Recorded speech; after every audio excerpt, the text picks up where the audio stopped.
অহংকার চিত্যানি নাহং না চ শ্রোত্র জিহ্বে না চ ঘ্রাণনেত্রে না চ ভূমি না তেজো ন বায়ু চিদানন্দ রূপ শিবোহং শিবোহং চিদানন্দ রূপ শিবোহং শিবোহং চিদানন্দ রূপ শিবোহং শিবোহং না চ প্রাণসঙ্কো ন বৈ পঞ্চবায়ু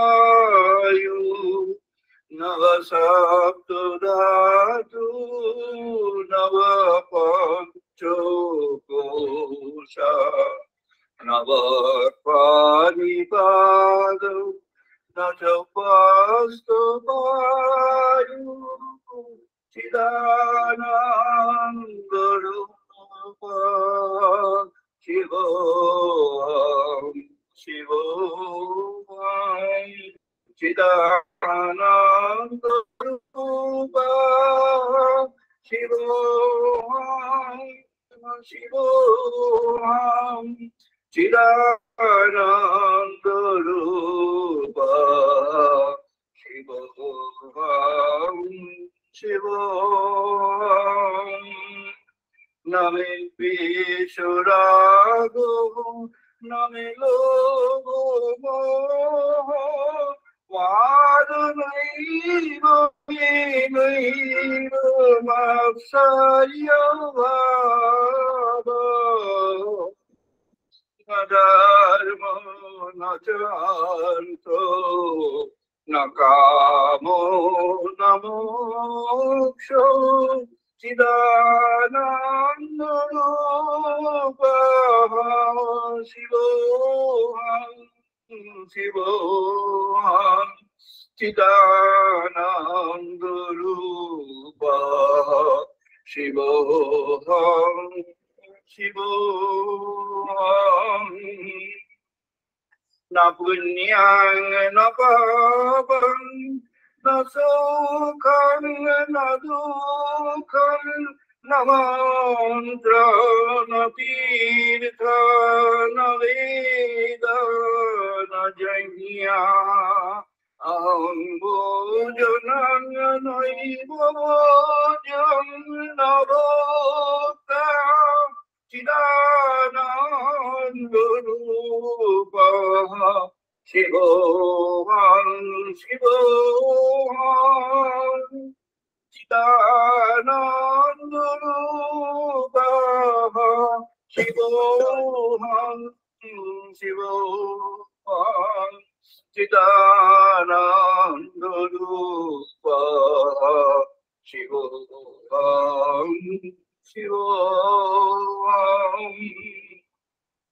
না মৃত্যু না শঙ্কা না জাতি ভেদ পিতা নৈব মে নৈব মাতা না জন্ম না বন্ধু না মিত্রং গুরু নৈব শিষ্যা চিদানন্দ রূপ শিবোহং শিবোহং চিদানন্দ রূপ শিবোহং শিবোহং চিদানন্দ রূপ শিবোহং শিবোহং অহং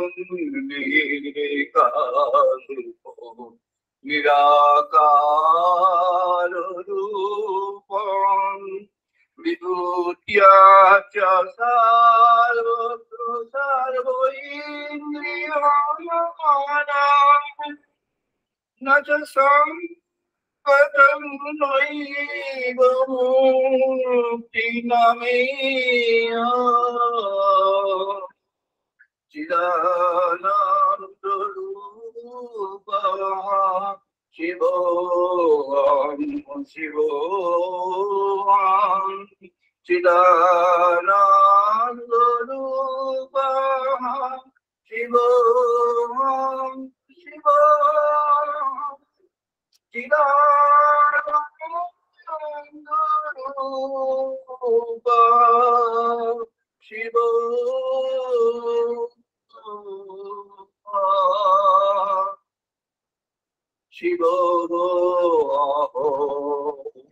আমরা এখন বেদমন্ত্র পাঠ করব, সবাই পার্টিসিপেট করুন।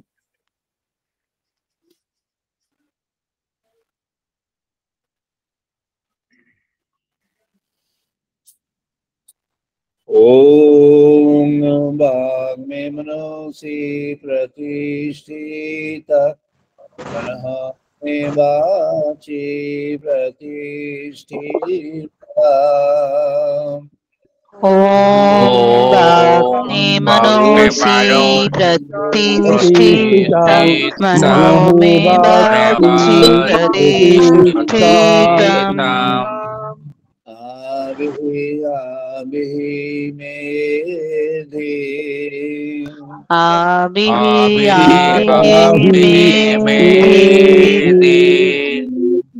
वेदस्यामानिस्तः श्रुतं मे मा प्रहसि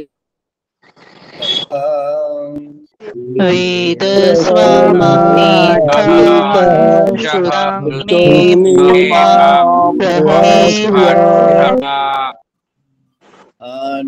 अनेनोदितेन अहोरात्रां संदधामि।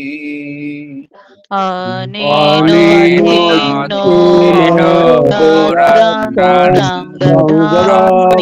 ददामि। सत्यं वदिष्यामि सत्यं वदिष्यामि रीतं वदिष्यामि सत्यं वदिष्यामि। तद्वक्तारमवतु तद्वक्तारमवतु तद्वक्तारमवतु।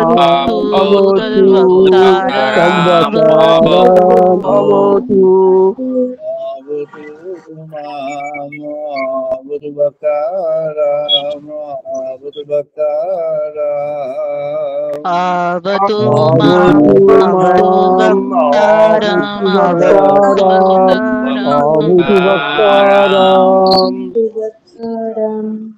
शांति शांति। ओम शांति शांति।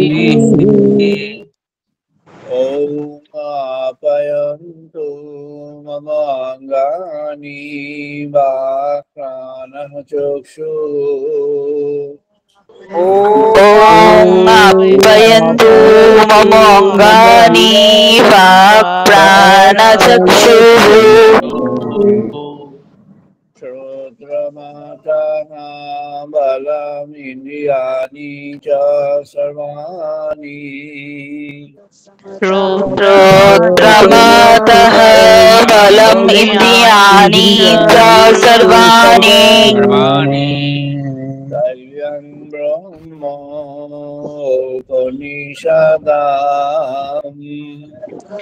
सर्वं ब्रह्मोपनिषदम्। माहं ब्रह्म निराकुर्यात् मा ब्रह्म निराकारो। माहं ब्रह्म निराकुर्यात् কুড়িয়ত মাম ব্রহ্ম নিরাকারো निराकरणमस्तु निराकरणमेऽस्तु अनिराकरणमस्तु अनिराकरणमस्तु धर्मस्ते मयि सन्तु ते मयि सन्तु धर्मस्ते मयि सन्तु ते मयि सन्तु शान्ति शान्ति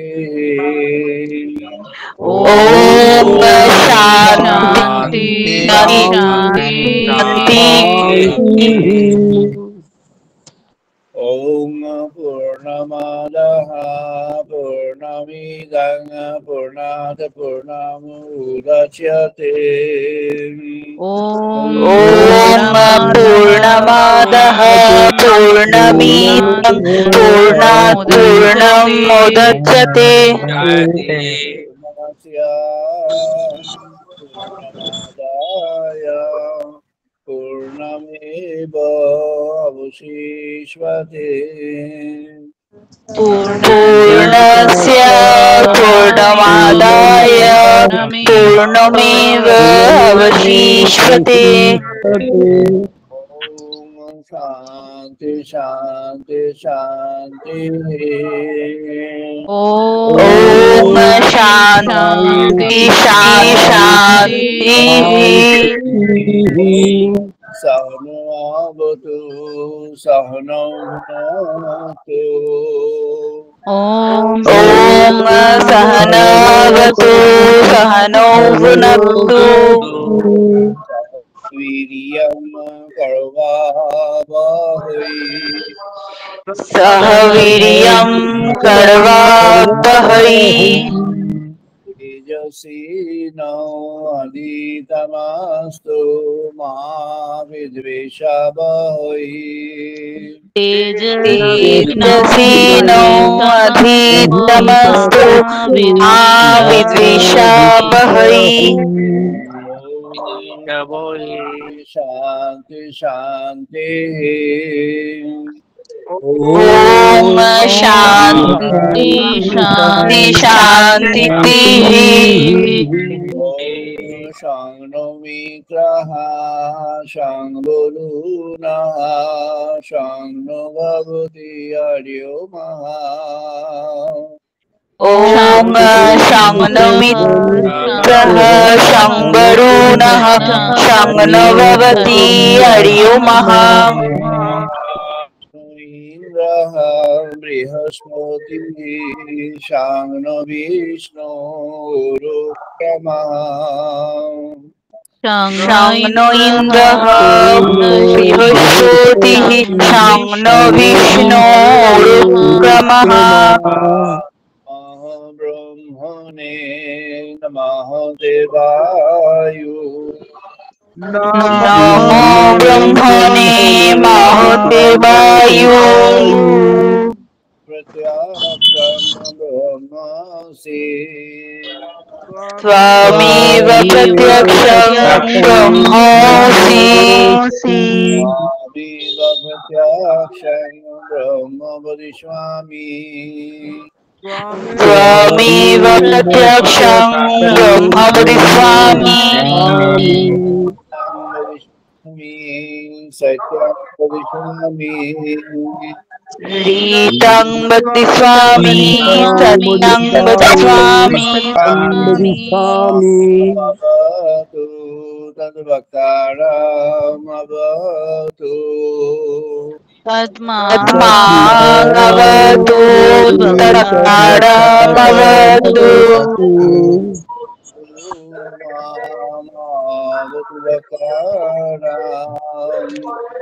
अवतु मामवतारम् ॐ शान्ति शान्ति शान्ति ॐ शान्ति शान्ति शान्तिः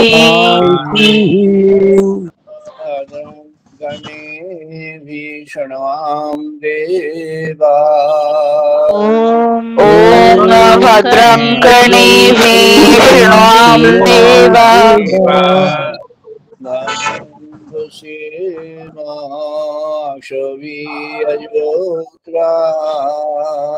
भद्रं पश्येमाक्षभिर्यजुत्राः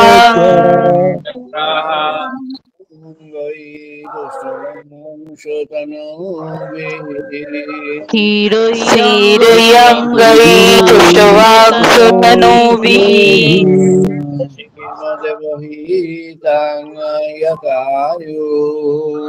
वशे मधुहितं यतायु शांति शांति शांति ॐ शान्ति शान्ति शान्तिः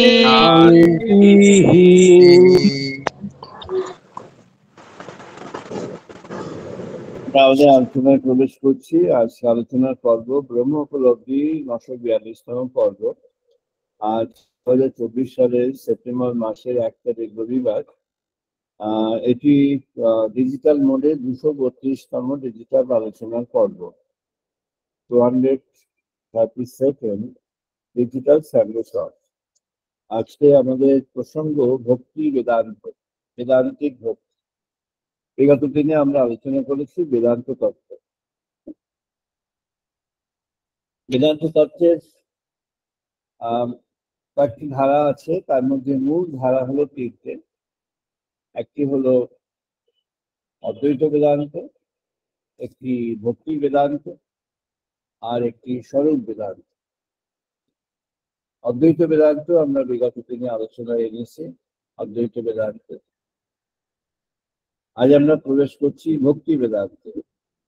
আগামীতে আমরা চেষ্টা করব স্বরূপ বেদান্তের প্রসঙ্গে প্রবেশ করা একটু অন্যভাবে। ওটা একটু ফিলসফিক্যাল, ওটা less of spirituality, more of philosophical. হাইবার সেটা আমাদের আলোচনার সঙ্গে প্রাসঙ্গিক, তাই আলোচনা করব। ওর দুটো পার্ট আছে, একটি হলো বিশিষ্ট অদ্বৈত আর একটি হলো দ্বৈত অদ্বৈত, যেটি রূপ অদ্বৈত স্বরূপ বেদান্ত। সেটির দুটি পার্ট, বিশিষ্ট অদ্বৈত আর দ্বৈত, বিশিষ্টাদ্বৈত আর দ্বৈতাদ্বৈত। আমাদের বেঙ্গলের মানে পূর্ব ভারতের যারা মহাপুরুষ অবতার, যেমন মহাপুরুষ শ্রী চৈতন্য, যেমন শ্রীরামকৃষ্ণ, এরা উভয়ই ওই অদ্বৈতের বিশিষ্ট অঙ্গে বিরাজ করেন। অর্থাৎ এক কথায় বললে বিশিষ্টাদ্বৈত স্বরূপ বিভাগ। ভক্তি বেদান্ত যেটি, সেটির আমরা মূল প্রসঙ্গে প্রবেশ করব। ভক্তি বেদান্তের যেটি মৌলিক কথা, প্রথম কথা, সহজে আমরা কয়েকটি কথার মধ্যে প্রবেশ করতে পারি। সেটি হলো আমরা যে নববিধা ভক্তির প্রসঙ্গ জেনেছি। নববিধা ভক্তিতে দুটি ব্যাখ্যা আছে, দুটি তত্ত্ব আছে। নববিধা ভক্তির যে তত্ত্বটি আমাদের ভাগবত সম্মত যে তত্ত্ব, আমরা একাধিকবার এখানে আলোচনা করেছি। নববিধা ভক্তির ভাগবত সম্মত যে তত্ত্ব, সেটির উপরে ভিত্তি করেই আমাদের এই অদ্বৈত তত্ত্ব। অদ্বৈত তত্ত্বের যেটি ভক্তি বেদান্ত, এটির উপরে কিছু একাডেমিক কাজকর্ম হয়েছে। আমাদের দেশ থেকে একজন খুব বিখ্যাত ব্যক্তি, তিনি ইয়াং লাইফে গুরুর আদেশে আমেরিকায় যান ডক্টরেট করবার জন্য। আর এখানে মাস্টার ডিগ্রি পড়াশোনা সব এখানে সাধন ভজন করছিলেন গুরুর আন্ডারে। আর তারপরে আমেরিকায় যান ডক্টরেট করবার জন্য। গুরুর আদেশ ছিল এই বেদান্তের উপরে ডক্টরেট করেন। তা বেদান্তের উপরে, বেদান্তের সঙ্গে ভক্তি তত্ত্বের যে মিলন বা যে সংযোগ, সেটির উপর করা। তো তিনি সেটা খুব সাকসেসফুলি করেন এবং তার সেই যে থিসিসটি খুব সমাদৃত হয়েছিল একাডেমিক ওয়ার্ল্ডে। তার ইউনিভার্সিটিতে থিসিস খুব সমাদৃত হয়েছিল এবং পরবর্তীকালে তিনি যখন নিজে আশ্রম অধ্যক্ষ হলেন, নিজে যখন গুরুর আশ্রমে বসতেন, তখন তিনি মূলত যে প্রচারটা করতেন একটি তার গুরুর তত্ত্ব, তার কাছে শেখা যে ভক্তি তত্ত্ব সেটি, আর যেটি করতেন সেটি হলো এই ভক্তি বেদান্ত তত্ত্ব। তিনি যে ফাইন্ডিংসটা করছেন, যে তথ্যগুলো ভিত্তি করে বা যে রেফারেন্স গুলোর ভিত্তি করে, সেগুলো মূলত উপনিষদের রেফারেন্স। বিশেষ করে শ্বেতাসত্তরের রেফারেন্স আছে, উদাহরণের কিছু রেফারেন্স আছে, ছান্দোগ্যের অনেকগুলি রেফারেন্স আছে, ঈশোপনিষদের একটা দুটো রেফারেন্স আছে, আর মুন্ডকের কয়েকটি রেফারেন্স আছে। এই কয়েকটি রেফারেন্স তার আছে, সেগুলি উপনিষদের রেফারেন্স। এবার এই উপনিষদগুলো এক একটি বেদের অন্তর্গত, যেমন মুন্ডকটি অথর্ববেদের অন্তর্গত, ছান্দোগ্যটি যেমন সামবেদের অন্তর্গত, বৃহদারণ্যক যেমন শুক্ল যজুর্বেদের অন্তর্গত, আর ঈশো সেটিও শুক্ল যজুর্বেদের অন্তর্গত। সুতরাং সেদিক দিয়ে দেখতে গেলে কৃষ্ণ যজুর্বেদ কে বাদ দিলে বাকি সব বেদগুলোর মধ্যে থেকে রেফারেন্স আছে, বেদের আন্ডারে যে উপনিষদ তার রেফারেন্স আছে, কিন্তু সরাসরি বেদের রেফারেন্সে প্রবেশ করেনি। যেটি আছে সেটি হলো ব্রহ্ম, আমাদের যে ব্রহ্মতত্ত্বের যে আরেকটি ভাগ ব্রহ্মসূত্র, ব্রহ্মসূত্রের যে প্রথম 13টি সূত্র, এই 13টি সূত্র খুব আমাদের যারা সাধন বা যারা মনাস্ট্রি করেছেন, মনাস্ট্রিতে যারা ছিলেন, মনাস্ট্রি থেকে যারা টিচিং দিয়েছেন বা এক্সপ্লেন করেছেন, বিশেষ করে প্রথম 13টি সূত্র তারা বিশেষভাবে করেছেন।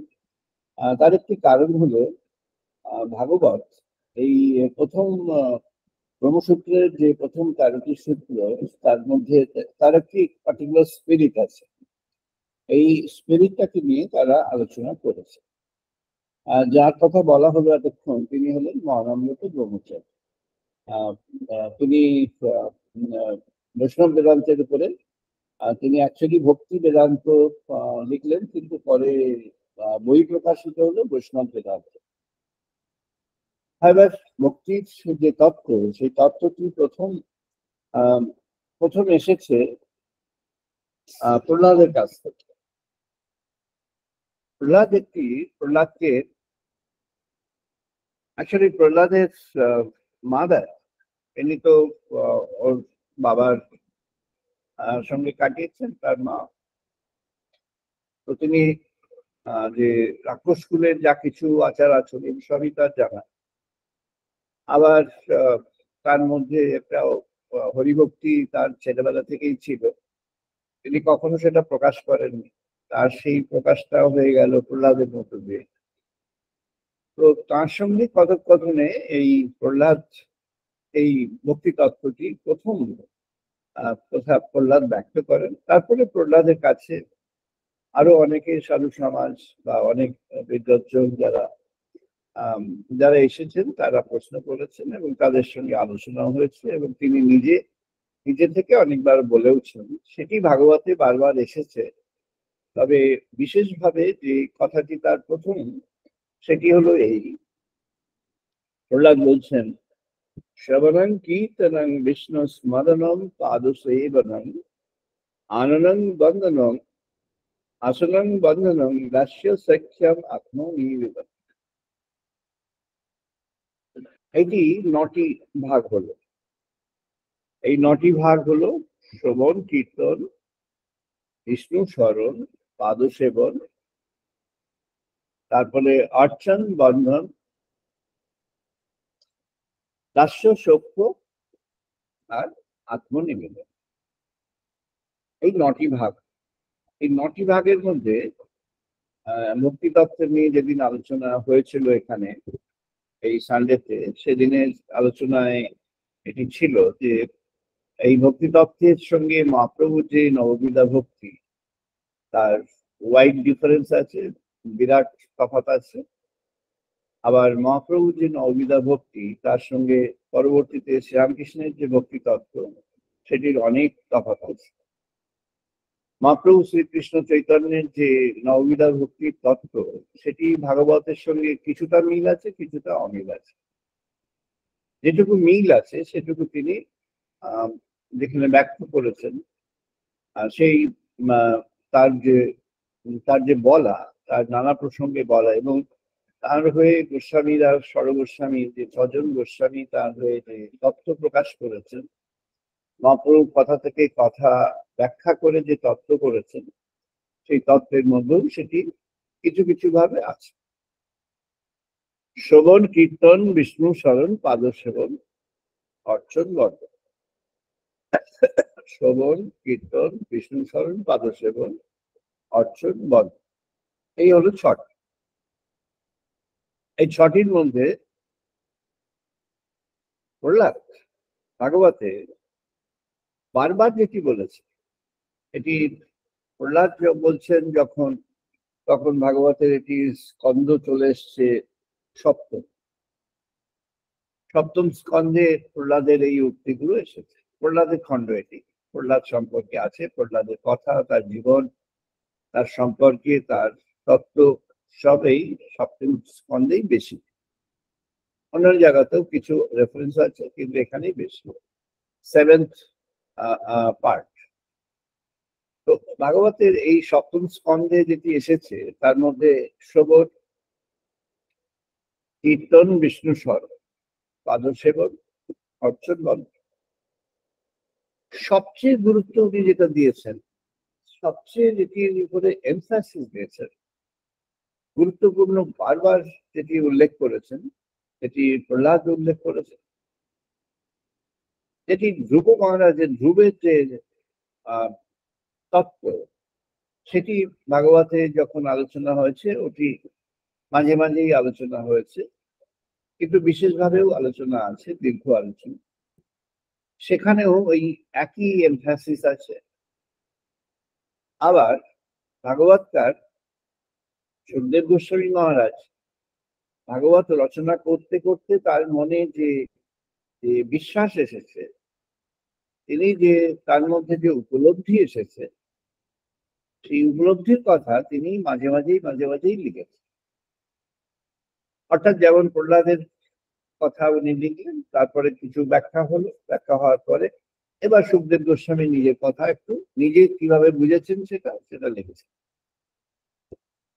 আবার যেমন তিনি ধ্রুব তো সেই বালক অবস্থায় চলে গেলেন, ধ্রুবর যে তত্ত্ব, তার যে কথা, তার ছোট ছোট কথা, দুটো শব্দ, তিনটে শব্দ, এরকম, তাকে যখন উনি এক্সপ্লেন করছেন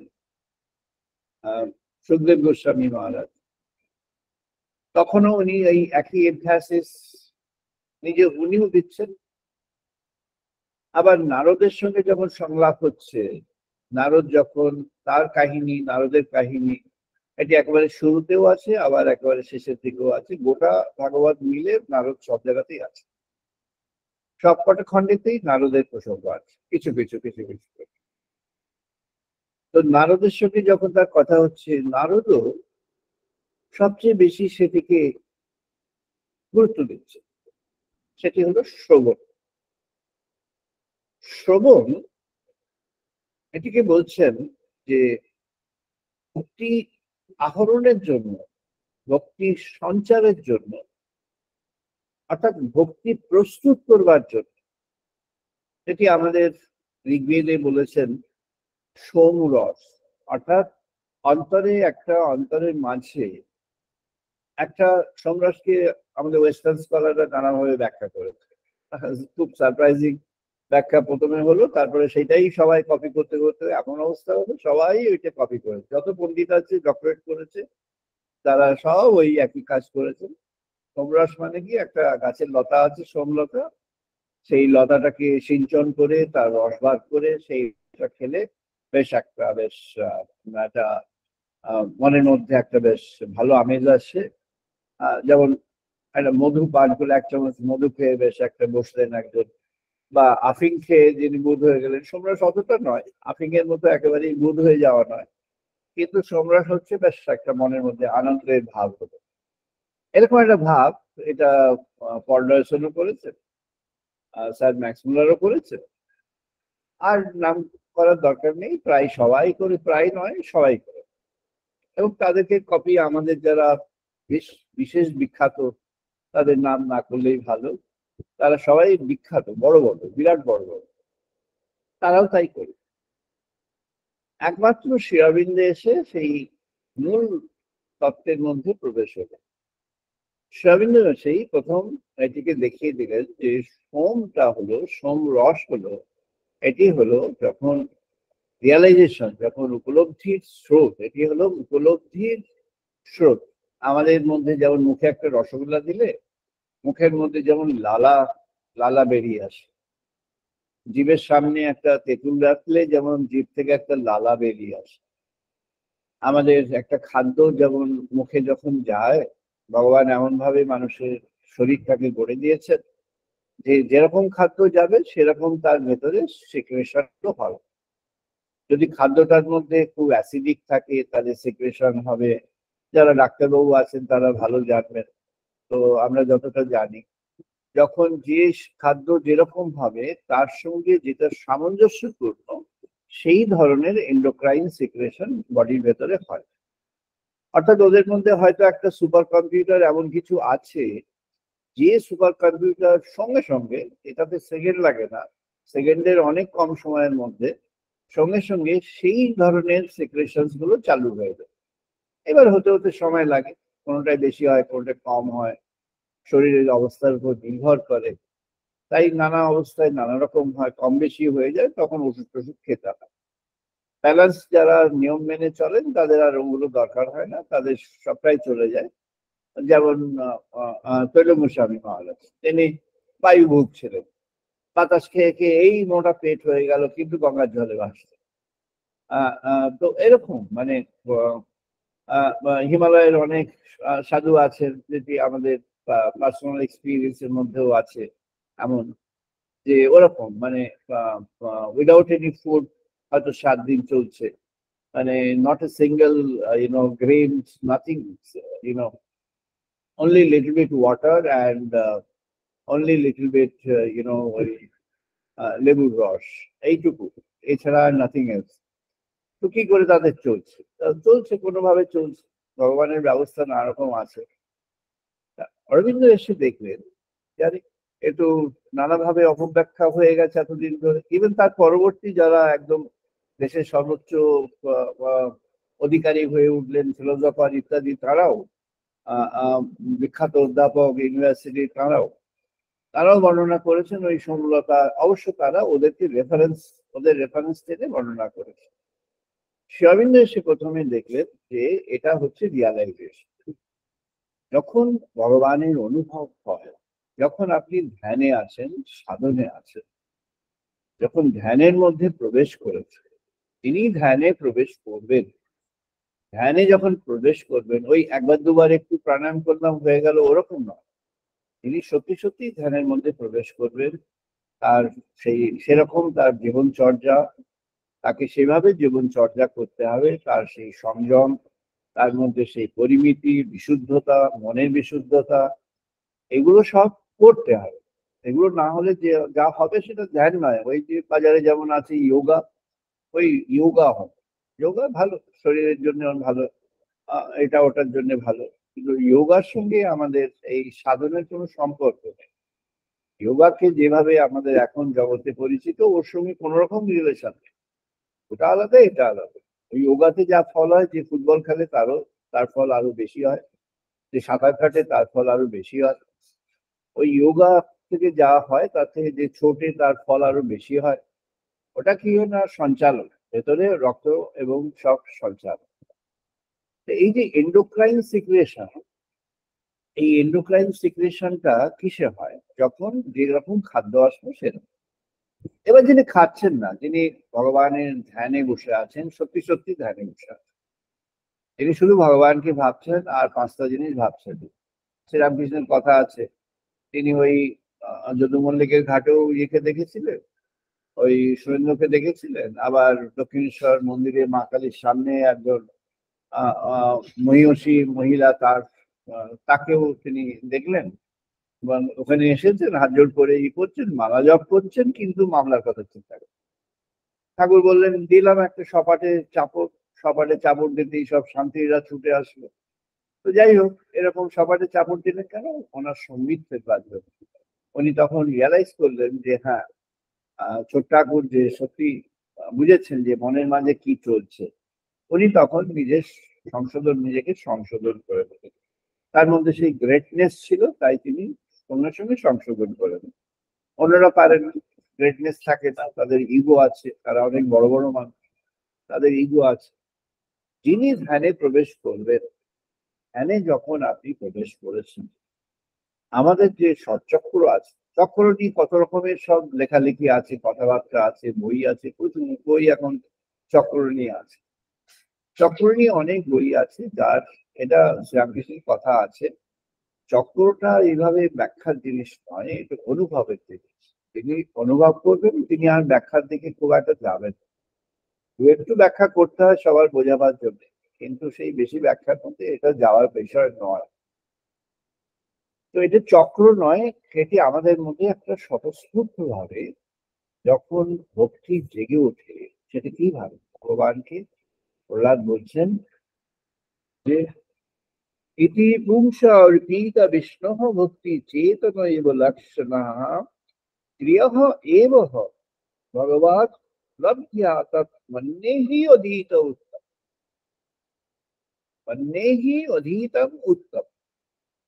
প্রহ্লাদ বললেন, তুমি তোমার মনের মধ্যে ডুবে যাও, উত্তম, এটি সর্বোত্তম। প্রহ্লাদ মহারাজ বললেন, এটি হলো সর্বোত্তম। সর্বোত্তম কি? তুমি মনের মধ্যে ডুবে যাও। তুমি ওই যে ভদ্রং পশ্যামি ভদ্রং শৃণুয়ামি, তুমি ওই ভদ্র কি না ভগবানের কথা। তুমি ভগবানের কথা শুনো, তুমি শ্রবণ করো। কেউ বলছে তুমি শ্রবণ করো, কেউ বলছে না তাও শ্রবণ করো। কেন না? ওই একদিন শুনেছিল, ওই হয়তো 10 দিন আগে, 10 ঘন্টা আগে, 10 মিনিট আগে, বা 10 বছর আগে, বা 10 যুগ, 10 যুগ হবে না, হয়তো একাধিক যুগ আগে তার শ্রবণ হয়েছে। শ্রবণ হয়ে সে তো পালিয়ে যায়, সে অন্তর মাঝে আছে। শ্রবণ, সে অন্তর মাঝে আছে। আর অন্তর মাঝে যখন সে আছে, অন্তর মাঝে সে আবার যেন ঘন্টা ধ্বনির মতো আবার সেই ঘন্টা ধ্বনিত হচ্ছে। অন্তর মাঝে সেই যে ঘন্টা ধ্বনিত হচ্ছে, সেই ধ্বনিটা তার মধ্যে রয়ে গেছে। এটি যেন সেই জাবর কাটে যে সমস্ত অ্যানিমালস, এটি যেন সেই জাবর কাটার মতো। অর্থাৎ কিছু একটা আছে, সেটি সঞ্চয় করা আছে, পরে সময় মতো সেটিকে নিয়ে সেটিকে লক্ষ্য করে যেন সেই সেই জাবর কাটা হলো, মানে আবার সেই সেই জিনিসটাকে আবার ওখানে নিয়ে এসে আবার চর্বণ হচ্ছে, আবার তার মধ্যে মিশ্রণ হচ্ছে ইত্যাদি। তা যখন উপলব্ধি শুরু হয়, তাই প্রহ্লাদ মহারাজ বলছেন, তুমি মনের মধ্যে ডুবে যাও আর মনে শ্রবণ করো। মানে কি শ্রবণ করবে? তা তুমি ভগবানের ভাগবত কথা শ্রবণ করো, ভগবানের ভাগবত কথা। তাই প্রহ্লাদ বললেন, ভগবানের ভাগবত কথা শ্রবণ করো, এ হচ্ছে উত্তম সাধন, সব সাধনার শ্রেষ্ঠ সাধন। বলেছেন শ্রবণ থেকে শুরু করে সব, কিন্তু শুরুতেই সূচনাতেই শ্রবণ। তাই প্রহ্লাদ বললেন, তুমি শ্রবণ দিয়ে সূচনা করো। মনন কি করে হবে? শ্রবণ যদি সঠিক হলো, তবে তো মনন হবে। শ্রবণ হতে হবে। শ্রবণ কি? আমাদের কর্ণ শ্রবণ করে না, কর্ণ আমাদের শ্রবণ করে আংশিক। কখন শ্রবণ হয়? না যখন মন পরিপূর্ণভাবে সেই শ্রবণে নিয়োজিত। প্রহ্লাদ মহারাজ বললেন, তুমি সেই মনন করো যে মন পরিপূর্ণভাবে তোমার শ্রবণে নিয়োজিত আছে। সেই মনন যদি তুমি করো, তাহলে যে শ্রবণ তুমি প্রাপ্ত হবে, সেই শ্রবণটা কেমন হবে? না বললেন, না তুমি শ্রবণ করছো, সঙ্গে সেটা তো কেটে গেল, একবার বলা হলো, কেউ বলেছেন, সেটা তো হয়ে গেল। তাহলে শ্রবণটা কি করে পাবে? না, তুমি ওটাকে ধারণ করে থাকো, এবার তোমার জীবনের মধ্যে, তোমার প্রাণের মধ্যে ওটা ধ্বনিত হতে থাকুক, সদাই ধ্বনিত হতে থাকুক। তোমার শ্রবণটি কেমন? না এটা যেন কনস্ট্যান্ট, এটা যেন সবসময় শ্রবণ হচ্ছে, শ্রবণটি যেন কনস্ট্যান্ট হচ্ছে, শ্রবণটি চলছে, চলতে চলতে সবসময় চলছে। প্রহ্লাদ মহারাজ বললেন, তুমি তুমি এই করতে করতে কি হবে? ভগবানকে বিষ্ণু রূপে তুমি গ্রহণ করেছো, তুমি সেই বিষ্ণু রূপেই তার কাছে অর্পণ করো। তুমি কি অর্পণ করো? তা তুমি শ্রবণ করেছো, তুমি ভগবানের কথা, ভাগবতী কথা শ্রবণ করেছো। শ্রবণ করে তোমার মধ্যে ভগবানের জন্য উদ্দীপন জেগেছে। উদ্দীপন যখন জাগবে তখন কেমন হবে? প্রহ্লাদ মহারাজ বললেন, তস্মিয়াৎ একেন মনুষা ভগবান সত্য স্বাহা পতিহি শ্রোতব্যঃ কীর্তিতব্যঃ চ ধেয় পূজ্যশ্চ নিত্যশঃ নিত্যশঃ। বললেন সবসময় সবসময় শুনে যাও। কেউ বলছে না, কেউ দেখতে পাচ্ছে না, কেউ বলছে, কেউ বলছে না। তুমি কখনো শুনেছিলে ভগবানের কথা? তুমি সেটি কি রেখে দিয়েছো? তোমার প্রাণের মধ্যে লকার আছে, সেই লকারের মধ্যে তুমি রেখে দিয়েছো। ওই লকারটাকে খুলে নাও, নিয়ে কনস্ট্যান্ট শুনে যাও, শুনে যাও, শুনে যাও, শুনে যাও। বলছেন কেমন শুনবে? না তস্মাৎ একেন মনসা, না তুমি শুনবে কেমন করে তাও বললেন। তুমি ওনাকেই শুনবে, তুমি ওনাকেই শুনবে। একজন বিখ্যাত অধ্যাপক, অনেকদিন আগের, খুব সম্মানীয়, তিনি এই ভাগবত শাস্ত্রের ব্যাখ্যা করেছেন। তিনি বলছেন, এই তত্ত্ব এত দীর্ঘদিন ধরে ভাগবতের চর্চায় রয়েছি, কিন্তু প্রহ্লাদ মহারাজের এই তত্ত্বটি বুঝতে প্রায় 30 বছর সময় চলে গেল। প্রায় 30 বছর পর মনে হচ্ছে কিছুটা বুঝেছি। বলছেন যখন এটি নিজের অনুভবের মধ্যে একটু আসবে তখন বোঝা যাবে।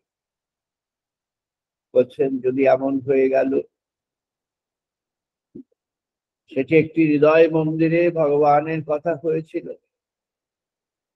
যে কথা হয়েছিল সেটি হৃদয় মন্দিরে রাখা হয়েছিল, যে কথা সেখানে রাখা হয়েছিল, যে শ্রুতি সেখানে প্রাপ্ত হয়েছিল, এই জীবন, সে যেন একটি একটি ভাইব্রেশন, সেজন্য একটি নিত্য আলোড়িত তত্ত্ব, সেজন্য একটি ঘন্টার ধ্বনি, সেজন্য একটি ঘন্টার ধ্বনি হৃদয়ের মাঝে, ঘন্টার ধ্বনিতে ধ্বনিতে ধ্বনিতে ধ্বনিতে তার কথা হচ্ছে। আর সেজন্য এমন যে সেটি হচ্ছে যেন অন্তরালে হয়ে চলেছে, আর বাইরে মন দিয়ে বাইরে জগতের সব কাজ হচ্ছে, জগতের কোনো কাজে আপত্তি হয়নি তাতে। অধ্যাপক তিনি, তাহলে অধ্যাপনার কাজ, তাহলে নিশ্চয়ই তার অধ্যাপনার কাজ ঠিকঠাক হয়েছে। লেখক তিনি, তার লেখার কাজ ঠিকঠাক হয়েছে।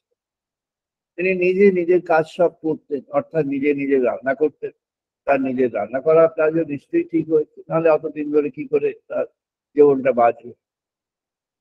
তিনি নিজের পরিচর্যা নিজে করতেন, তাহলে তার নিজের যে পোশাক আশাক, তাদের পরিচর্যা সেগুলো নিজে করেছে। তার নিজের নিত্যদিনের কাজ, স্নান আহার ইত্যাদি সেগুলো নিজে করেছে। তার নিজের অধ্যাপনার কাজে ছাত্র সমাজের সঙ্গে, ছাত্রদের সঙ্গে কথাবার্তা নিজে করেছে। ক্লাসের মধ্যে তার তার ক্লাসের মধ্যে গিয়ে ছাত্রদের কাছে বক্তৃতা দেওয়া, সেও নিজে করেছে। করতে করতেও ভেতরে তার যেন, বলছেন এতদিনে 30 বছর লাগলো, তখন বুঝলাম যে ওই যে ছিল, ওই যে শুনেছিলাম সেই ছিল ওখানে গচ্ছিত।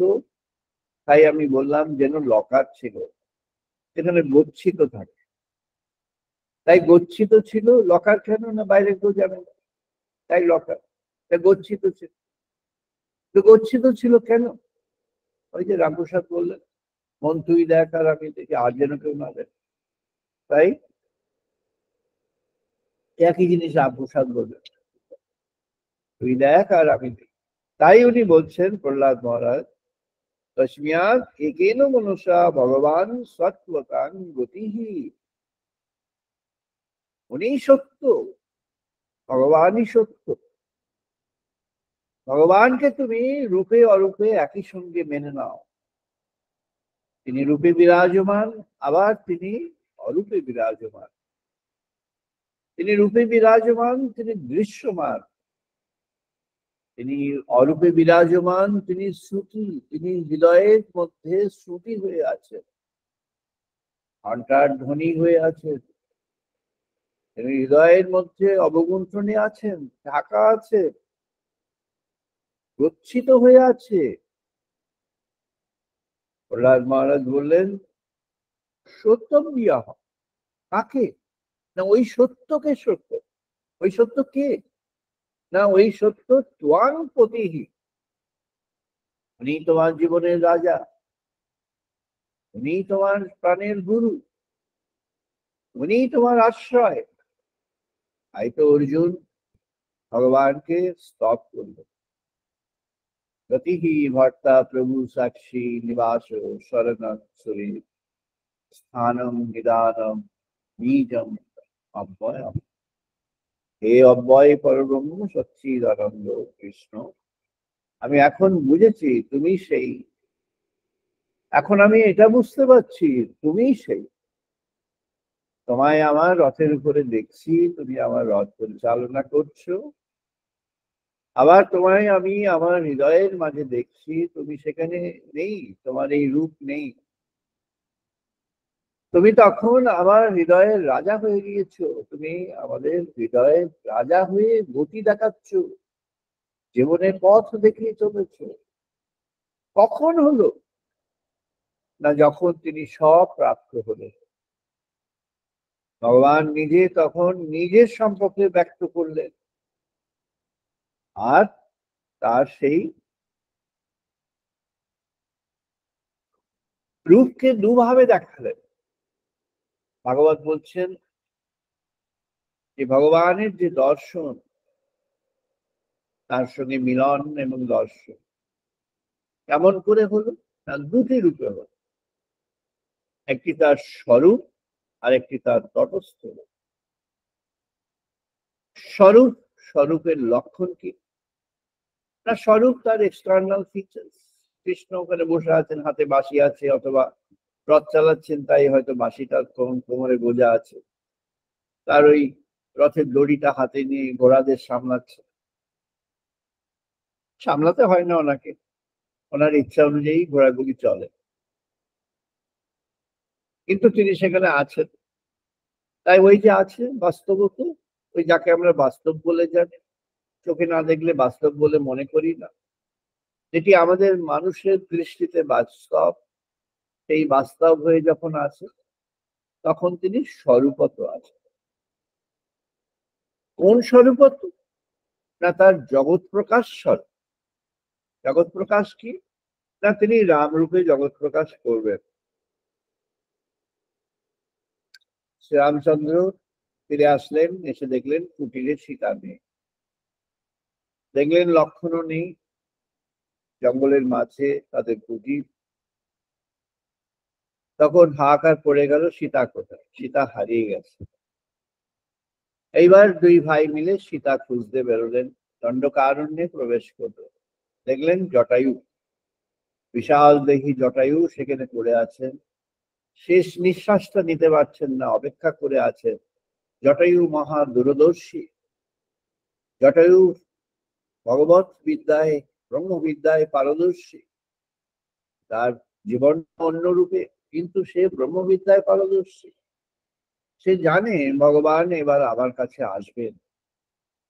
তাই রামচন্দ্র ভাই লক্ষণকে নিয়ে যখন যাচ্ছেন, গিয়েই পড়লেন জটায়ুর সামনে। জটায়ু বললেন যে ওই রাবণ, দুষ্ট রাবণ তোমার স্ত্রী সীতাকে হরণ করে নিয়ে বিমানে করে আকাশে আকাশে উড়ে চলে গেছে। আর সীতা মহা মহা মহা মহা মহা দুঃখে তীব্র চিৎকার করে তিনি ওই তার মধ্যে চলে গেছেন ওই রথে। আর তিনি এই দেখো এই কিছু কিছু নিদর্শন ফেলে দিয়ে গেছে। জটায়ু বললেন তুমি এই পথ দিয়ে গিয়ে পথ দেখিয়ে দিলেন, দক্ষিণ ভারতে যাওয়ার শর্টকাট পথ। দণ্ডকারণ্যের মধ্যে গভীর মনের মধ্য দিয়ে যেতে হবে, ওটাই শর্টেস্ট। গভীর বনে প্রবেশ করলেন। কিছু পরে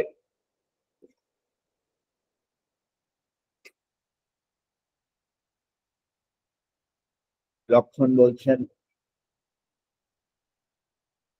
রামকে, কেউ তোমার নাম নিচ্ছে, কেউ একজন তার নাম নিয়ে নাম গান করছে। ওই জঙ্গলের মধ্যে কোন একটি নারী কণ্ঠ তার নাম গান করছে। তারা সেই শব্দের কাছে চলে গেলেন, দেখলেন একটা ছোট্ট কুটির জঙ্গলে, চারদিকে গাছের নিচে, গাছের পাতা দিয়ে সেই কুটিরটি তৈরি। গাছের পাতা, গাছের ডাল, সব গাছের জিনিস দিয়ে তৈরি। আর দেখছেন ফুল বেছানো আছে, আর ভেতরে রাম রাম রাম রাম রাম রাম রাম, প্রভু রাম প্রভু রাম প্রভু রাম বলে চলেছেন একজন। তাই ওরা অন্তরে প্রবেশ করে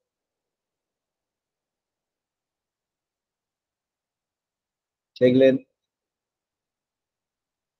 এক বয়স্কা নারী, তিনি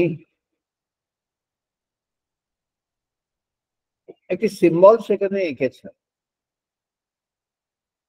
সিম্বলটা এঁকেছেন কেমন করে? গাছের পাতাদের নিয়ে একটা সিম্বল তৈরি করছে। সেই সিম্বলটা ওনার কাছে রাখ। সিম্বলটার মধ্যে আছে যে তিনি তার একটা মস্তকের মতো হলো, চক্ষুর মতো হলো, আর কাঁধের একটু উপর পর্যন্ত এরকম একটা সিম্বল। আশ্চর্য! লক্ষণ প্রবেশ করে বললেন, কিন্তু তোমাকে তৈরি করেছে। মাতা সবেরই রামচন্দ্রের কথা জানেন, শুধু জানেন দশরথ পুত্র রাম, তিনিই হলেন ভগবান। সবেরই তার যেটি হয়েছিল, তার প্রাক্তন জন্মটি তিনি জানতেন, তার আগের জন্ম ছিলেন রাজরানী,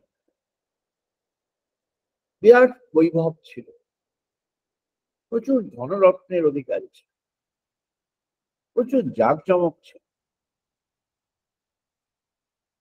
এই সূর্যবংশেরই কেউ একজন ছিল।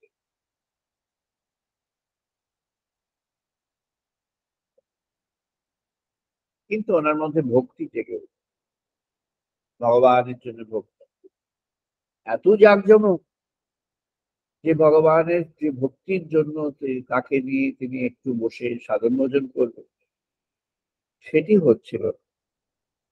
মনের মধ্যে একটা ধিক্কার আসলো, তাই ভগবানের কাছে প্রার্থনা জানালেন, হে প্রভু, তুমি আমার এই জীবনটাকে ফেরত নিয়ে নাও, নিয়ে তুমি আমাকে একটি দরিদ্র জীবন দাও। আর দরিদ্র জীবনে এমন দাও যেন তখন আমি ভগবানকে প্রাপ্ত হই, আমি যেন সাক্ষাৎ করতে পারি। তাই হয়েছিল, তিনি হলেন সবের। তার বাবা ছিলেন ভীল, ওই যারা ব্যাধ, আর ওরা সবর পরিবারের, তাই ওনার নাম হলো সবের। জঙ্গলের অধিবাসী, গরিব, ওই ওদের চলে যায়, ওদের মতো করে চলে যায় আধুনিক দৃষ্টিতে করে।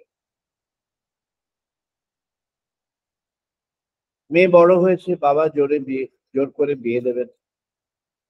এক সবর পুত্রের সঙ্গে বিয়ে ঠিক হলো। মাতা সবেরই বিবাহের ক্ষেত্র থেকেই ঊর্ধ্বশ্বাসে ছুটে পালিয়ে এলেন। প্রচন্ড জোরে ছুটতে পারতেন, কেউ ধরতে পারতেন। ওর পায়ে তীর বিদ্ধ করবার জন্য তীর নিক্ষেপ করা হয়েছিল, কিন্তু ওর পায়ে লাগে, পায়ের একটু একটু পেছনে লেগেছিল, উনি চলে গেল। সেই উনি এসে বসলেন, রামচন্দ্রের নাম প্রাপ্ত হলেন।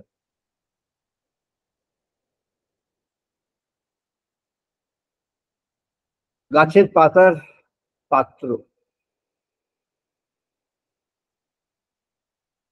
সেই পাত্রের মধ্যে ফল, 3 রকমের ফল ছিল বলে বর্ণনা আছে। তাতে একটি বোঝা যাচ্ছে যে জাম বা ওই জাতীয় কিছু। প্রত্যেকটা ফলই কামড়ে খাওয়া। আপনি কামড়ে কামড়ে খেয়ে দেখেছেন মিষ্টি আছে কি? তবু তো আসবে আমার কাছে, তবু আসবে। এটি ছিল তার দৃঢ় বিশ্বাস, প্রভু আসবেন। শ্রীরামচন্দ্র এসে যেখানে তার গাছের পাতা দিয়ে রামকে তৈরি করা হয়েছিল, তার নিচে একটা পুরনো শূন্য কাঠের একটা গুড়ি মতো ছোট্ট একটা ছিল। তিনি সেখানে এসে বসলেন, উপবেশন করলেন, মাতা সবেরই শাস্ত্রাঙ্গ হলেন। তার ভগবান তার কাছে এসেছেন, আর তাকে ওই যে পাত্রস্থ ফল, সেই ফল তাকে অর্পণ করলেন মহা আনন্দে। রামচন্দ্র সেই ফল খেতে শুরু করলেন। কয়েকটা খেয়ে লক্ষণের হাতে উনি 3টে ফল দিয়েছিলেন, বর্ণনা আছে 3টে ফল। আর উনি আনন্দের সঙ্গে সেই ফল খাচ্ছেন আর বললেন, মাতা তুমি একাকী এই অরণ্যে একাকী বাস করছো, তোমার আশা করি কোনো কোনো অসুবিধা হয়নি। বললেন, না, আমার প্রভু আমাকে কোনো অসুবিধাই হয়নি। আমার জল আমি পেয়েছি, আমার ফল আমি পেয়েছি, আমার স্থান আমি পেয়েছি, আর এই বন আমাকে এত অপূর্ব আশ্রয় দিয়েছে। রামচন্দ্র বললেন, যে বৃক্ষ তোমাকে আশ্রয় দিয়েছে সেই বৃক্ষ চিরজীবী হয়ে যাক। যে পত্রাদিতে তুমি এই খাদ্যের যে ওই যে আমরা আজকে যাকে বলি প্লেট, ওটাকে একটা শব্দ আছে, সেটি দিয়েছো, এই পত্রাদি এমন হয়ে যাক যে তোমার জন্য কোনো অসুবিধা কখনো না হয়। আর যে ফল তুমি উপহার দিলে, এই ফল তোমার কাছে অমৃত ভোগ হয়ে যাক। লক্ষণকে উনি দিয়েছিলেন 3টি ফল। লক্ষণ এদিক ওদিক চেয়ে পিছন থেকে 3টে ফল ফেলে দেবে, এবং তার মনের মধ্যে একটা ধিক্কার যাক, খাওয়া ফল এই মহিলা ওনাকে দিচ্ছে, নিজে খেয়ে আবার উনি ওনাকে দিচ্ছে, আবার বলছে তুমি আমার ভগবান। লক্ষণের মনে একটা সন্দেহ এসেছিল। শ্রীরামচন্দ্র লক্ষণকে বললেন, বুঝলেন ওর মনে কি চলছে, তাই ওকে বললেন, তুমি দেখো ভাই লক্ষণ, তুমি দেখো, এই সবেরই মাতা হলেন ভক্তি দেবী। তাই ওকে তিনি বলে গেছেন ভক্তির দেবী। শ্রীরামচন্দ্র যখন চলে যাচ্ছেন, ভক্তির দেবীর কাছে তিনি নিজে হাত জোর করে প্রণাম করে গেছেন, আর বলে গেছেন, তোমার ভক্তি জগতের কাছে এক নির্বিকার নিরঞ্জন অব্যয় ভক্তি হয়ে পরিচিত হয়ে থাকবে। বেদান্তিক ভক্তির শ্রেষ্ঠ উদাহরণ এই মাতার সবেরই। ভগবানকে নির্বিকার নিরঞ্জন রূপে ভেবে ভগবানকে তার রূপে আছেন সেটা না জেনে না বুঝে অথচ অনুভবে জেনে এত গভীর গাঢ় ভক্তির সঙ্গে প্রেমের সঙ্গে তিনি তার জন্য অপেক্ষা করে গেছেন, তিনি তাকে লালন করে গেছেন, তিনি ভগবানকে তেমন ভাবে লালন করে গেছেন। তনিমা চ্যাটার্জি, তুমি হাত তুলেছো, কিছু ব্যাপার আছে? Any problem Tanima? না না না না, Okay. সরি। ভক্তির সেই তিনি এক অনন্য উদাহরণ। আরেকটি ব্যাখ্যা আছে, হনুমানজিকে যখন প্রশ্ন করা হলো, হে হনুমান, তুমি বললে তোমার হৃদয় পরিপূর্ণ হয়ে আছে, তোমার হৃদয় কিসে পরিপূর্ণ হয়ে আছে? হনুমান বললেন, তিনি সর্বদাই এই হৃদয়ে বসবাস করে আছেন। হনুমান তাকে সর্বদাই হৃদয়ে ধারণ করে আছে, আবার তাকে সামনেও দেখছে।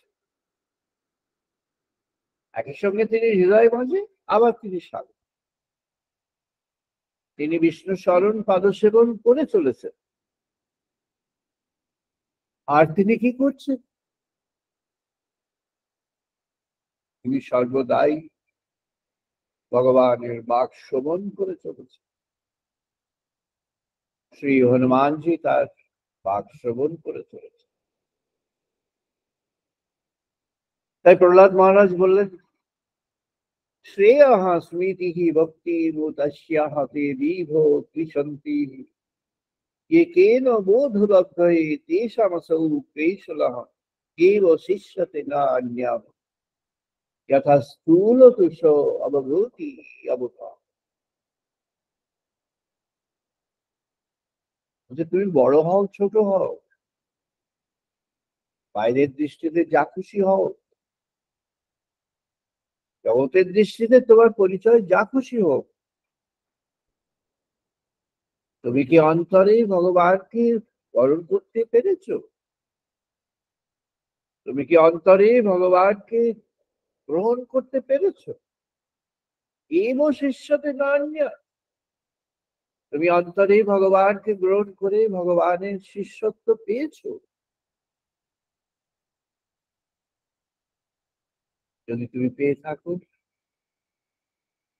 তাহলে তুমি অন্তর মাঝে তোমার ভগবানকে নিত্যই স্মরণ মনন করো। আর কি না বলছেন, পূজ্যশ্চ নিত্যস্য ধ্যেয়, তুমি তার ধ্যান করো, অন্তর মাঝে তিনি আছেন তার পূজা করো, তুমি অন্তরে তাকে শ্রবণ করো, তার ধ্যান করো, তাকে জানো, তার উপলব্ধি করো। যখন সেই উপলব্ধিটি হয়, তখনই তার ভেতরে একটি উপলব্ধির স্রোত বয়ে যায়। চেতনা যেমন যোগশাস্ত্রে বলা হয়েছে, মূলাধার স্বাধিষ্ঠান মণিপুর অতিক্রম করে ক্রমে ঊর্ধ্বে সহস্রারে যায়। আর যখন ভক্তি আসে, যখন ভক্তি জেগে ওঠে অন্তরে হৃদয়ে, ভক্তির রস সিঞ্চিত হয়, ভক্তির ধারা তখন অন্তরে এসে যায়, ভক্তি তখন ছড়িয়ে যায় ভক্তি রসের আকারে। ওই ভক্তি হলো, ওই ভক্তি রসই হলো সোমরস। এই সোমরস তোমার অন্তর মাঝে তোমার বিস্তৃত হয়ে যায়,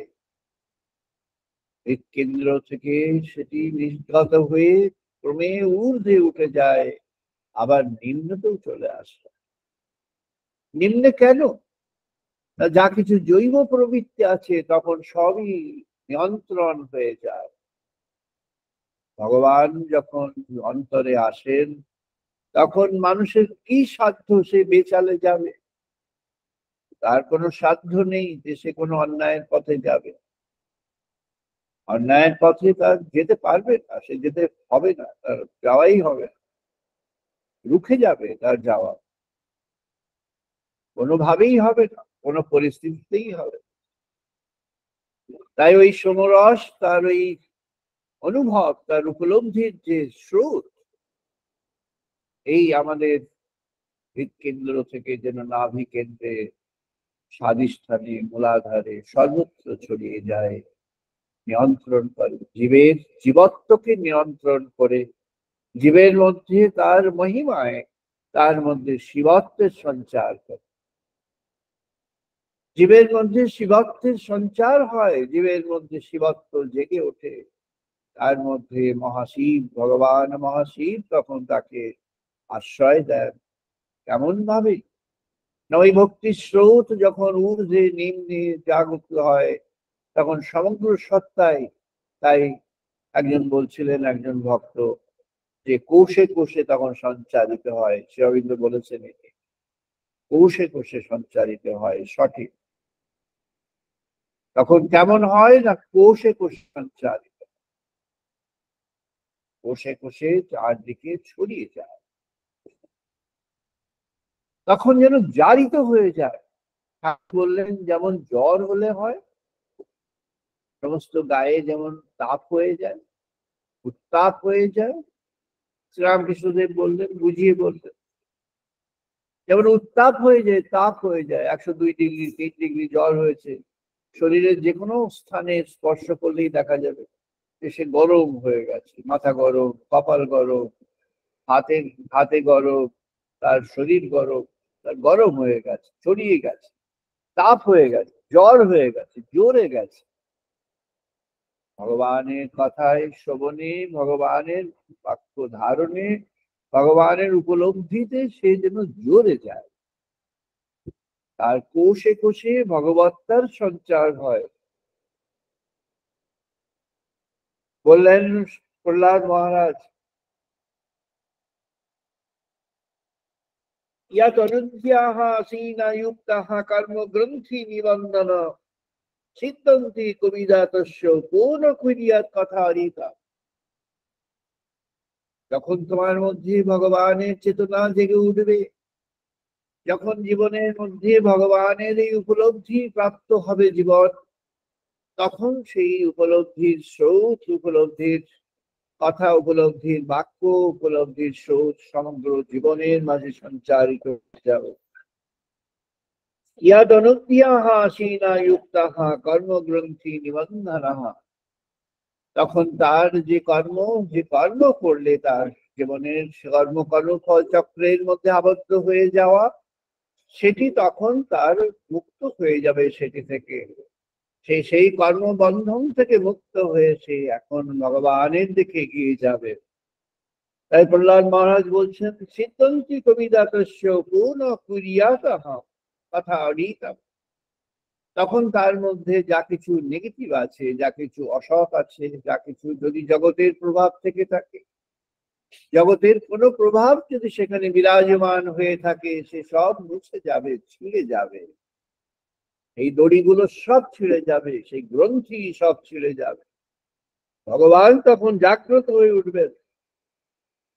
মহারাজ আবার বলছেন, প্রহ্লাদ মহারাজ, শৃণ্যুত্তাং স্বকথা কৃষ্ণ পুণ্য শ্রবণে কীর্তনঃ হৃদস্তৌ নভদ্রাণি বিদুর্ন ইতি সুহৃৎসততঃ। ওই ভগবানের কথা তুমি যদি কৃষ্ণ রূপে তাকে জেনে থাকো, তাহলে কৃষ্ণ কথা, ওই কৃষ্ণ কথা, ওই ভগবানের কথা, ওই কথা তুমি যখন শ্রবণ করবে, তখন তোমার সমস্ত সংশয় ছিন্ন হয়ে যাবে। যা কিছু ছিল ডাউট, সংশয়, এটা হয় কি এটা হয় না, ভগবান আছেন কি আছেন না, ভগবান সর্বত্র বিরাজমান হয়ে আছেন। একজন ভক্ত তিনি বললেন, অত্যন্ত নিবিড় ভক্ত, গভীর শ্রদ্ধাশীল ভক্ত, তিনি বললেন একজন, যে ভগবান সর্বত্র হয়ে আছেন তাকে আমাদের জানতে হবে। ভগবানকে তিনি সর্বত্র যিনি বিরাজমান হয়ে আছেন, সেই তিনি প্রভু রামকে যেমন তার যেমন সবেরই মাতা প্রভু রামকে সেই জঙ্গলের মধ্যে বসবাস করে ভগবানকে জেনেছেন, ভগবান তার তার ওই ওই ছিন্ন ভিন্ন কুটিরে প্রবেশ করবার, পদার্পণ করবার বহু আগেই জেনেছেন। তাই তার রূপকে দেখেছেন, তিনি সেই রূপটা আঁকবার চেষ্টা করেছেন, গড়ে তোলবার চেষ্টা করেছেন গাছের পাতা দিয়ে, করেছেন যতটা পারেন করেছেন। তাই তিনি করেছেন সেটি কেমন করে, তা তিনি হৃদয়ে দেখেছেন, তাকে তাকে দেখা যায়। তিনি অনুভবের মধ্যে প্রবেশ করবেন, তিনি দর্শন করবেন, তিনি দর্শন করবেন অন্তরে, তিনি দর্শন করবেন। প্রহ্লাদ মহারাজ বললেন, সত্যই এটা জেনে রাখো, এটা সত্যি সত্যি জেনে, যখন এক মন হয়ে এক প্রাণ হয়ে ভগবানকে যখন অনুধাবন করবে, তার কথা শ্রবণ করবে অন্তর মাঝে, তখন তোমার অন্তরের দৃষ্টি হবে প্রসারিত, তুমি ভগবানকে তখন দর্শন করবে, তোমার হৃদয়ে দর্শন করবে, হৃদয়ে মাঝে তুমি দর্শন করবে। বলছেন শ্রীনুতাং স্বকথা কৃষ্ণ পূর্ণ শ্রবণ কীর্তন, তখন তার যে কথা, সেই কথা তুমি তখন শ্রবণ করতে পারবে। আর এই ভগবানের কথা, অন্তর থেকে এসে যাওয়া যে কথা, এই যখন তুমি শ্রবণ করছো, তখন তোমার সেই শ্রবণে তোমার যেন নিরন্তর শ্রবণ হতে থাকবে, এই শ্রবণে কোনো ছেদ পড়ে না। বলছেন এবং প্রসন্ন মনসো ভগবদ ভক্তি যোগতঃ ভগবত তত্ত্ব বিজ্ঞান যুক্ত মুক্ত সংযস্য জায়তে। এমন করে তুমি যখন নিজেই নিজের মধ্যে ভগবানের তত্ত্বকে আবিষ্কার করতে পারবে, তখন তুমি সমস্ত বাধা থেকে মুক্ত হয়ে গিয়েছো। জগতের কোনো বন্ধন তোমাকে তখন আর বাঁধতে পারে না, তখন তুমি মুক্ত। তুমি চিন্তায় মুক্ত, তুমি প্রাণে মুক্ত, তুমি শক্তিতে মুক্ত, তুমি জগতে মুক্ত। তোমার ইচ্ছাধীন হবে তোমার কর্ম, তোমার ইচ্ছাধীন হবে তোমার জীবন ক্ষেত্র, তোমার ইচ্ছাতেই তোমার জীবন ক্ষেত্র পরিচালিত হবে, তোমার ইচ্ছা অনুযায়ী জীবন ক্ষেত্র গঠিত হবে, তোমার ইচ্ছাতেই হবে, যদি ইচ্ছাটি তখন সদিচ্ছা তখনও পর্যন্ত থাকে। যিনি ভগবানকে বরণ করবেন, প্রহ্লাদ মহারাজ বললেন, তখন এই তত্ত্ব, এই সত্যকে যিনি জীবনে গ্রহণ করবেন, এই তত্ত্ব, এই সত্যকে যিনি জীবনে অনুধাবন করবেন, উপলব্ধি করবেন, উপলব্ধির যে রসস্রোত তার মধ্যে অন্তরে বিকশিত হবে, সঞ্চারিত হবে তার কোষে কোষে, কোষে কোষে সঞ্চারিত হয়ে তার সমগ্র জীবন যেন ভাগবতী জীবনে পরিণত হয়ে যাবে। তাই তখন তিনি বললেন, হৃদয়তে হৃদয় গ্রন্থি ছিদ্রন্তি সর্ব সংশয় শ্রীয়ন্তি নশ্য কর্মাণি দৃষ্ট এব আত্মনিশ্বর। এটি আমাদের আমাদের যজুর্বেদের তত্ত্ব। যজুর্বেদে এটি একাধিকবার আছে, কৃষ্ণ যজুর্বেদেও আছে, শুক্ল যজুর্বেদেও আছে। তখন কেমন হয় না, তখন তার হৃদয় গ্রন্থি ছিন্ন হয়ে যায়, অর্থাৎ আসক্তি, হৃদয়ের আসক্তি যদি অন্য কিছুর প্রতি থাকে, জগতের প্রতি হৃদয়ের আসক্তিটি স্বাভাবিক, এই আসক্তিটি তখন চলে যায়, কিন্তু কর্তব্যটা তখন থেকে যায়, আসক্তিটি তখন ছিন্ন হয়ে যায়। আর কি হয়, সিদ্ধান্তে সর্ব সংশয়, তখন তার মধ্যে আর তখন তার দৃঢ় বিশ্বাস আসে, তখন তার মধ্যে আসে ভক্তির তীব্রতা, দৃঢ় বিশ্বাস আর ভক্তির তীব্রতা তার মধ্যে জাগ্রত হয়ে যায়। তখন তার মধ্যে ওই কর্মগুলি, যেটি তার ভগবানের পথের যাওয়ার অন্তরায়, ভগবানের পথের অন্তরায়, সেই কর্ম তখন চলে যায়। এটি আমরা জানি বৃন্দাবন তত্ত্বে এটি আছে, বৃন্দাবন তত্ত্বে সেটি আছে। যখন গোপীজন সেই যেদিন সেই পূর্ণিমার রাত্রে ভগবান সবাইকে ধরা দিলেন, সকলেই প্রার্থনা করছিল, হে প্রভু তুমি আমাকে দর্শন দিও, দর্শন দিও। সবাই প্রার্থনা করছে, সবাই একই প্রার্থনাই করছেন, একই রকম প্রার্থনার ধরন একই রকম, কিন্তু এক একজন এক এক ভাবে করছে। তাই সেদিন ভগবান যেন আকাশের চাঁদ হয়ে গেলেন, তাই সেদিন তিনি সকলের কাছে দর্শক দিলেন। সবাই যেন দেখছে ভগবান তার কাছে এসেছে, সবাই যেন ভগবানকে এসে সেবা করছে, সবাই ভগবানের নাম গুণগান কীর্তন করছে, সবাই ভগবানকে তখন দর্শন করে ভগবানের বাক্য শ্রবণ করছে। সবাই দেখছে যেন বাস্তবত ভগবান তার কাছে এসেছেন, যেন বাস্তবত ভগবান সেখানে উপস্থিত হয়েছেন, আর যেন বাস্তবত ভগবান সবাইকে তিনি তার ভাগবতী কথা বলছেন। সবাই দেখছে, সবাই শুনছে, সবাই বুঝছে।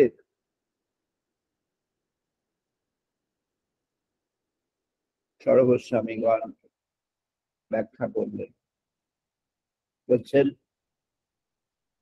এর আগে পর্যন্ত গোপীগণের মধ্যে বিশ্বাস ছিল, তীব্র বিশ্বাস,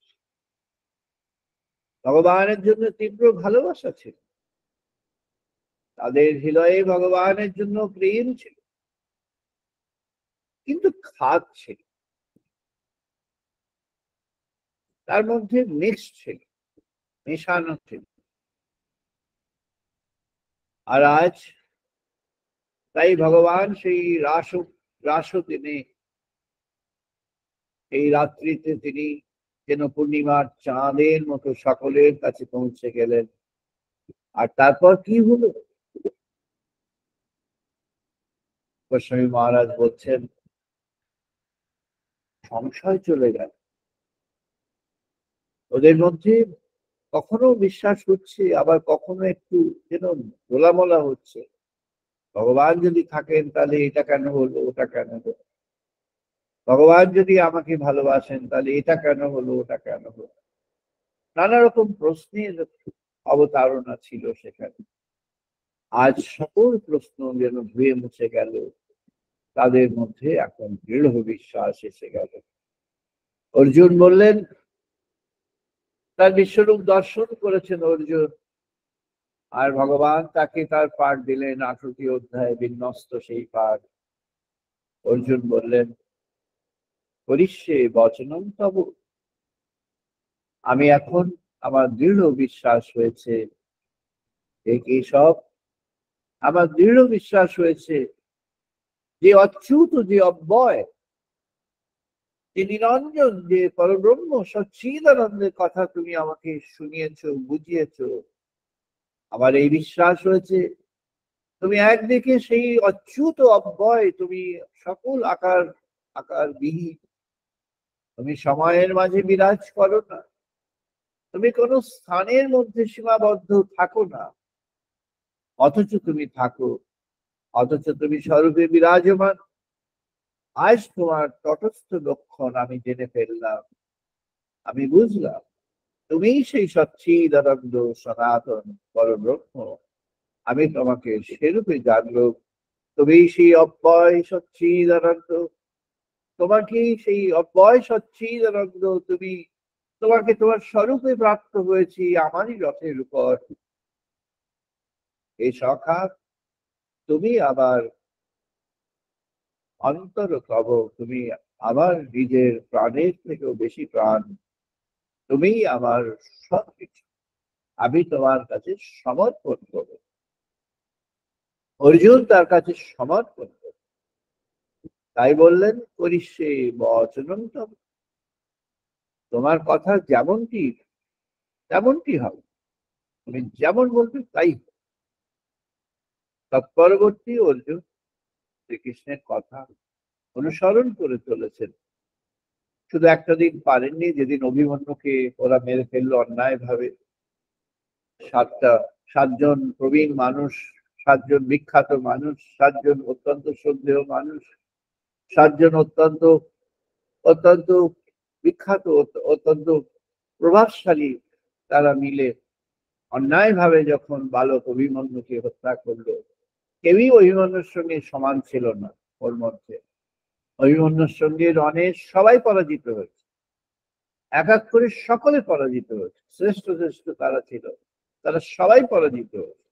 একমাত্র বাকি ছিল অভিমন্যুর উপরে ব্রহ্মাস্ত্র প্রেরণ করা। এছাড়া কোনোভাবে তারা অভিমন্যুকে হত করতে পারত না। আর ব্রহ্মাস্ত্র অভিমন্যুকে স্পর্শ করত না, তার কাছে সেই ভগবানের সেই আশীর্বাদ ছিল। কিন্তু যখন ওরা তাকে তাকে যেন তাকে কিভাবে করলো? অন্যায় ভাবে তাকে চারদিক দিয়ে বান নিক্ষেপ করে এসে তার মুন্ডচ্ছেদ করে দিল। অভিমন্যুকে অন্যায় ভাবে তারা মেরে দিল। অর্জুন সেদিন তার মধ্যে ক্রোধ জন্মেছিল, তাই তাকে তার এই জন্যই তিনি একটি প্রতিজ্ঞা করে বসলেন।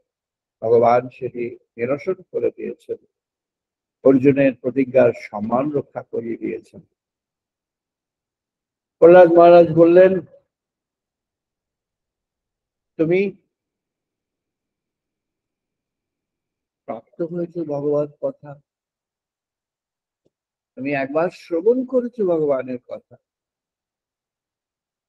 তুমি কি অন্তরে ধারণ করেছো? ভগবান শ্রীকৃষ্ণের অর্জুনের প্রতি শেষ কথার মধ্যে এটা ছিল, অর্জুন তোমাকে যা বলেছি তুমি কি সব যথাযথ শ্রবণ করেছো? তুমি সব সঠিকভাবে শ্রবণ করেছো? তুমি সব অন্তর দিয়ে শ্রবণ করেছো? তাই যদি তুমি করে থাকো, তুমি শ্রেষ্ঠ কাজ করেছো। অর্জুন বললেন, আমি আমার সমগ্র সত্তা দিয়ে শ্রবণ করেছি, তাই আমি এটা জানলুম তুমি সেই পরম, তুমি সেই সচ্চিদানন্দ, তুমি সেই পরম সত্য। তাই তোমার কাছে আমি এই পেশ করছি, তোমার বচন, তুমি যা বলবে আমি তোমার কথা পালন করব। করিষ্যে বচনং তব, আমি তোমার কথাই পালন করে যাব, তোমার কথা আমি সতই পালন করব। এই হলো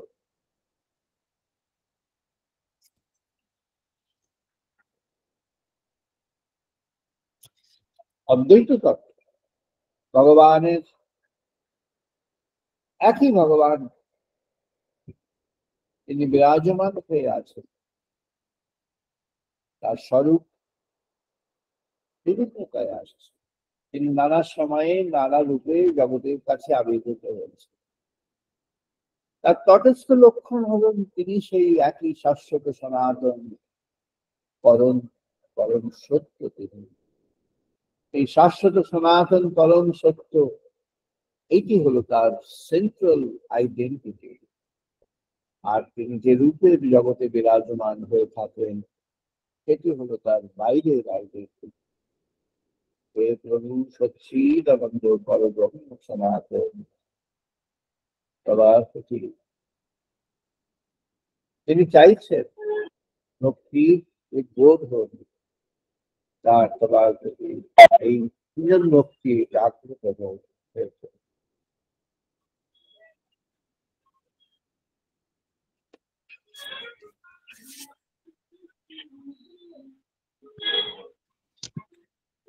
আমরা এখন বেদ মন্ত্র পাঠ করবো, সবাই পার্টিসিপেট করুন।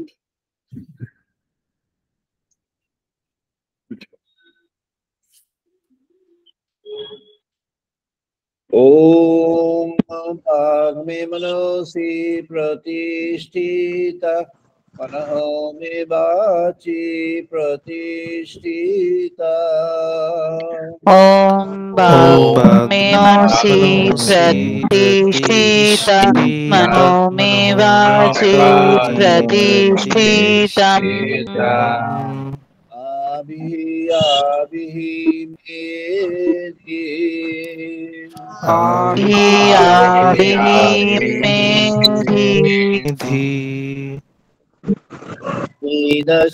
ीदस्यमानि सह मे हसिहा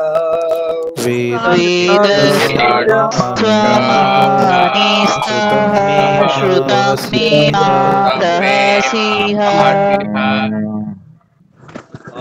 अनिनोदितेन अहोरात्रं सप्तामि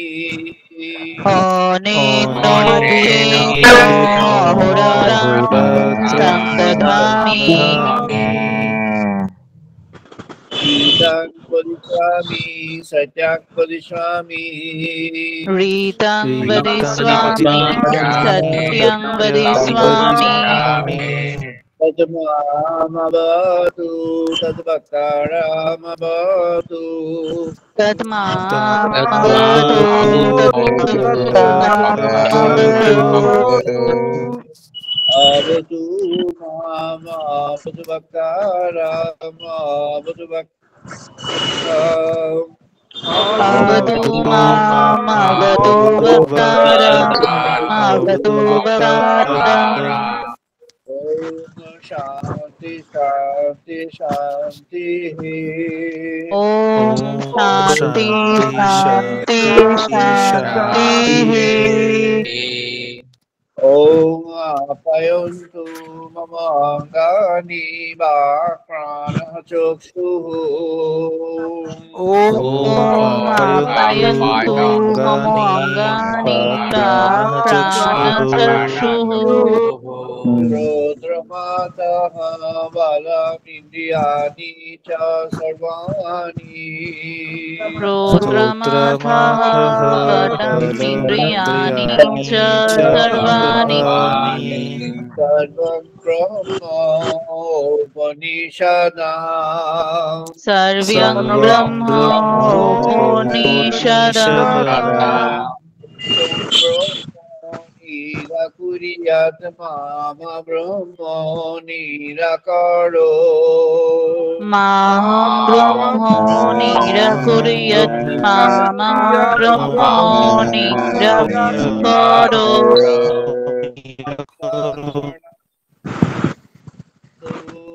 Nirakaramiyastu. Nirakaramastu Namaste Mohi Santo Te Mohi Santo. Dharmaste Moi Santo Te Moi Santo Shanti Shanti Shanti. Om Shanti Shanti Shanti Om Purnamadaha Purnamidang Purnat Purnamudachyate. Om Purnamadaha Purnamidam Purnat Purnam Mudachyate Purnamadaya Purnameva Avashishvate. Purnasya Purnamadaya Purnameva Avashishvare Shanti Shanti Shanti. Om Shanti Shanti Shanti Sano Vatu Sano Bhunaktu. Om Sahanavatu Sahanam Bhunatu Yam Karvavahui. Sahaviyam Sarvavahai Jasino Aditanastu Mahavidvishabhahui. Tejasvinau Aditamastu Mavidvishavahai Shanti Shanti. Om Shanti Shanti Shanti Om Shanumitra Shantaruga Shanubhavati Aryoma. Om Shanno Vraha Sadunah Shanna Bhavati Yamaha Indraha Brihaspatihi Shannu Vishnu Rukramaha. Indraha Brihati Shanna Vishnu Rukma Brahmane Namaha Devayu. नमस्ते रामाय त्वमेव प्रत्यक्षं ब्रह्मासि त्वामेव प्रत्यक्षं ब्रह्मासि त्वमेव प्रत्यक्षं ब्रह्म वदिष्यामि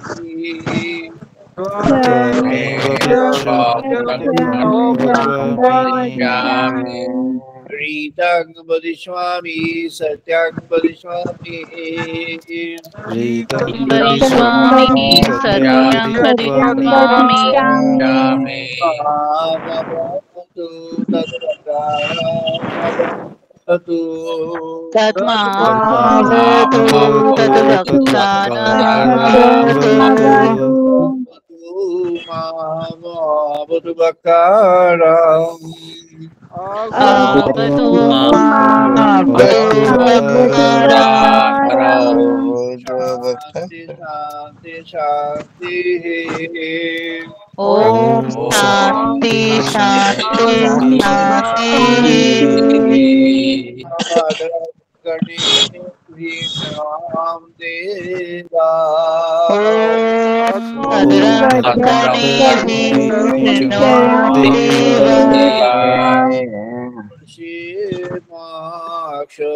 क्षेमाक्षवीयोत्रा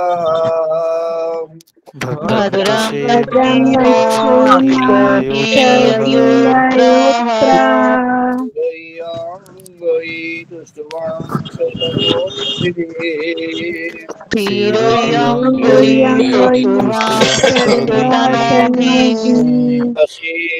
वशीमदेवहितं यदायु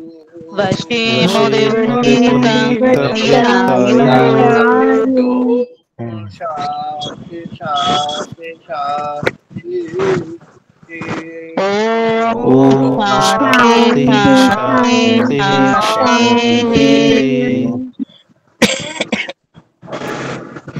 আমরা এখন 2 মিনিট ধ্যান করব এখন 2 minutes of meditation now 2 minutes of meditation এখন 2 মিনিট ধ্যান সবাই মিলে 2 মিনিট ধ্যান করব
জয় মা জয় মা